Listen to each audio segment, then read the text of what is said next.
Okay, so this is my first YouTube video. Not my first attempt at making a YouTube video because I wanted to start one for a really long time, but the Virgo in me always talks myself out of making one. I really got cute just for y'all, just for this video. Don't expect it all the time. I'm normally crusty.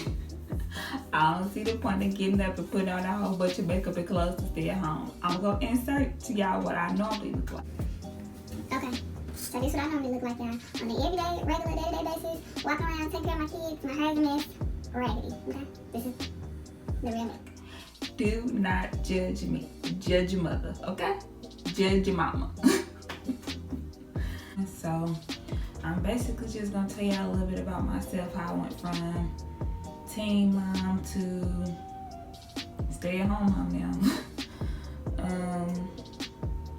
Basically, I got pregnant with my daughter when I was in my, the summer going into my junior year of high school. So I was turning 17 or something like that.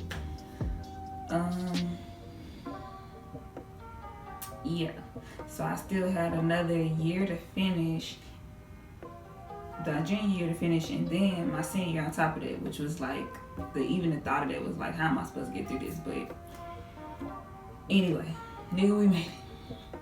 So, basically how it started, me and her dad were not in a relationship. I was like heartbroken from my first little love or whatever like that. And I was like, okay, I really just don't want to feel like that again. So me and my dumb teenage brain, I'm just like, just gonna do whatever, have fun, blah, blah, blah. Whatever that even means as a teenager. If it's not involving school stuff, it just really don't even make sense. But that's what my dumb teenage brain was. So met him, thought he was cute, thought I liked him. Then saw another side of him that I didn't like. And was like, whatever. By that time, I'm pregnant. So I didn't find out I was pregnant till maybe like 3 months into my pregnancy. Honestly, I hoped that I was like, that I had a tumor, something deadly. Anything with being pregnant is what I hoped that it would be. So I found out I was pregnant, told him. Of course, that went how most teen pregnancy situations go. It was just a mess. It was a mess. He had a girlfriend. Come to find out, a few months later, found out that she was pregnant.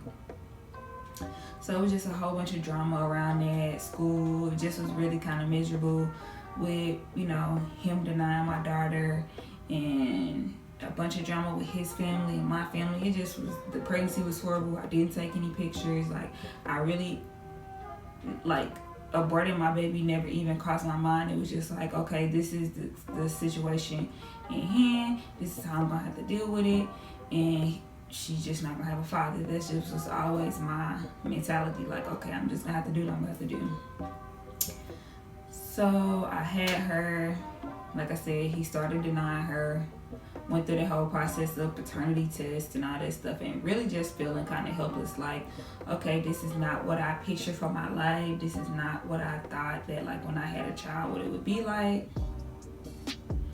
And really feeling like, I'm never gonna have that life that I always wanted, as far as like having my family, having all my children have the same dad, just being happy. I just didn't see that happening, especially with like after I graduated and just having like a string of like meaningless relationships that like I said, I really just never wanted to be hurt again. So I just kind of was like trying to figure it out, all while being a parent, trying to go to school, trying to work, like honestly feeling helpless. Like, this is just my life. Like, I'm probably gonna just never meet anybody else. I'm gonna have this one child. Men are trash.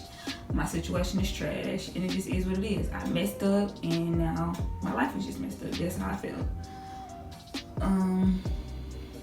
So like years of drama with the sperm donor of my child. That's what I call him. Don't even call him by name. I don't have any ill will towards him.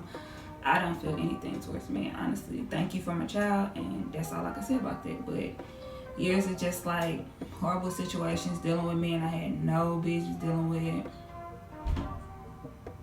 being in like a depression, really a depressed state, not really even realizing that I was in a depressed state.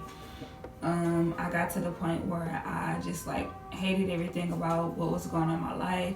I had a job that paid really well, but I hated that. It was just like I wasn't seeing my daughter because of my work schedule, and I just wasn't happy. So my brother lived in Dallas at the time, which my brother's trans, so at the time my brother was my sister in transition, but that's another story for another day that I'll probably invite my brother to tell. But he was living in Dallas, and he kept telling me, you know, you should come here, you should move, you should come here.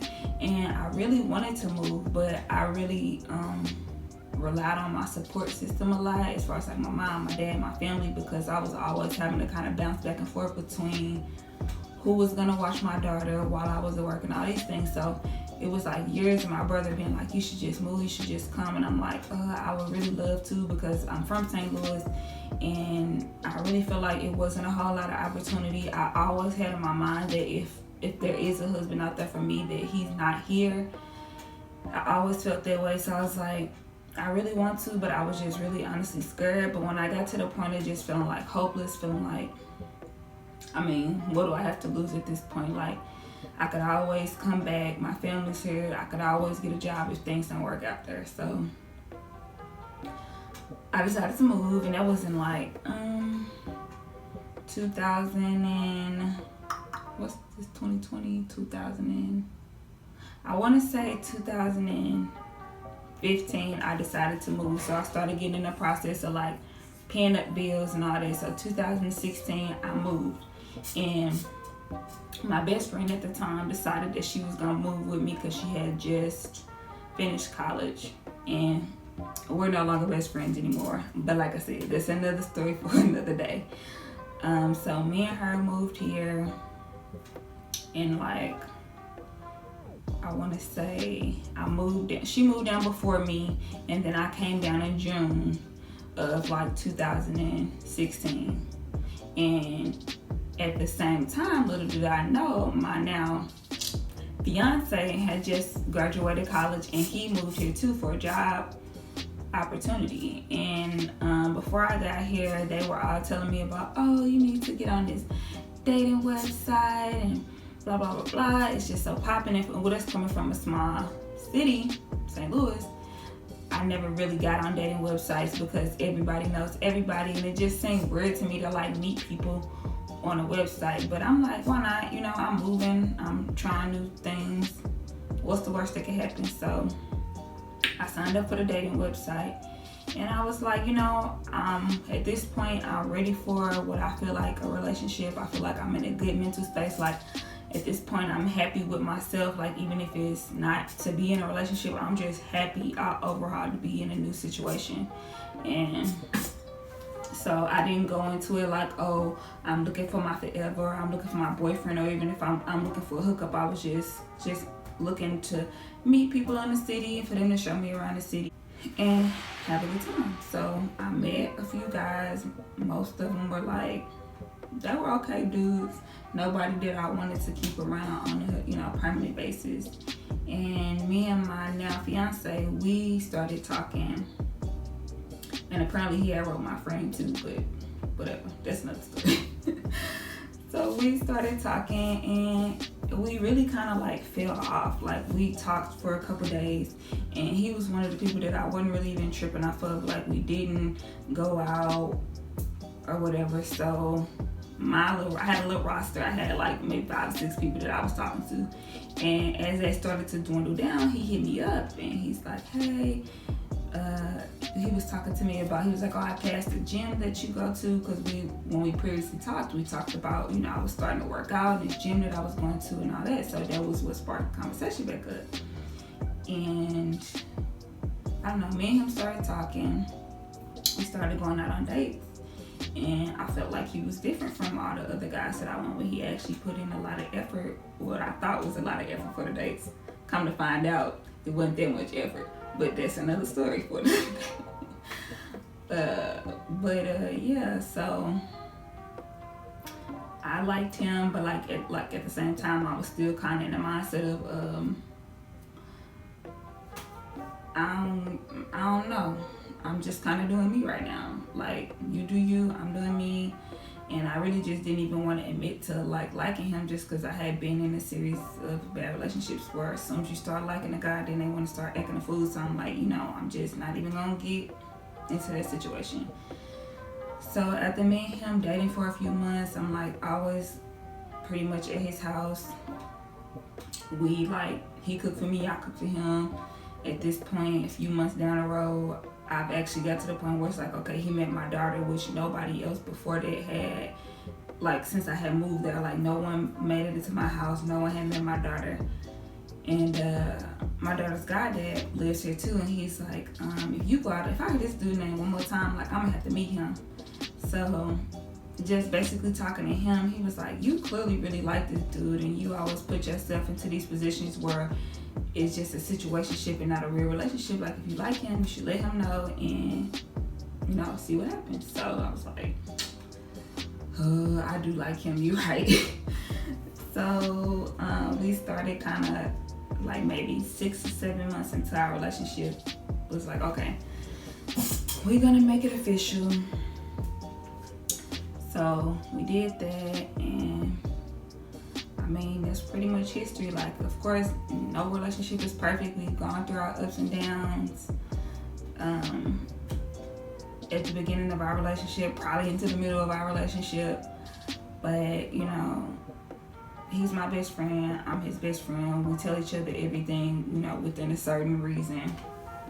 And now we have a daughter, another daughter who is 2, just turned 2. And we are expecting our son in August. So, everything worked out. And I basically just told this story just because I know it's a lot of females or women out there who go through being pregnant as a teenager, feeling hopeless, feeling like, things aren't gonna work out, feeling like, I messed up my life. But just be resilient. Just keep it moving. Just keep it pushing. Do what you can to take care of your child. Just be a good person. Make yourself happy, because at the end of the day, if you're not happy, with yourself, then you're not going to be in successful, happy, non-toxic relationships. Just really try to work on yourself and find out who you are, so that when the right man comes into your life, you'll be able to,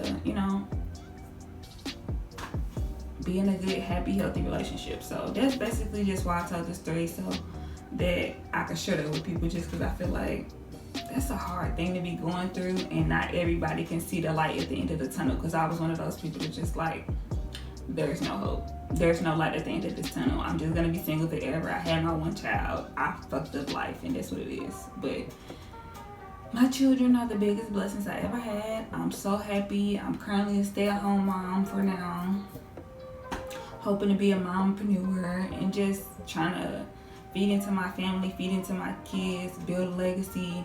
And so, if you're going through that type of thing, just keep your head up, keep it pushing, do what you can. What you can't do, don't stress off of it.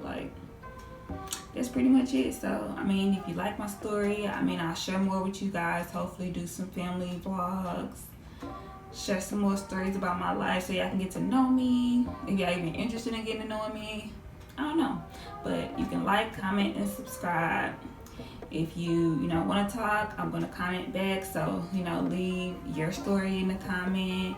Or if you want to give some encouraging words to somebody else, just do that. Just trying to be here to uplift women any way I can. That's pretty much it. See you later.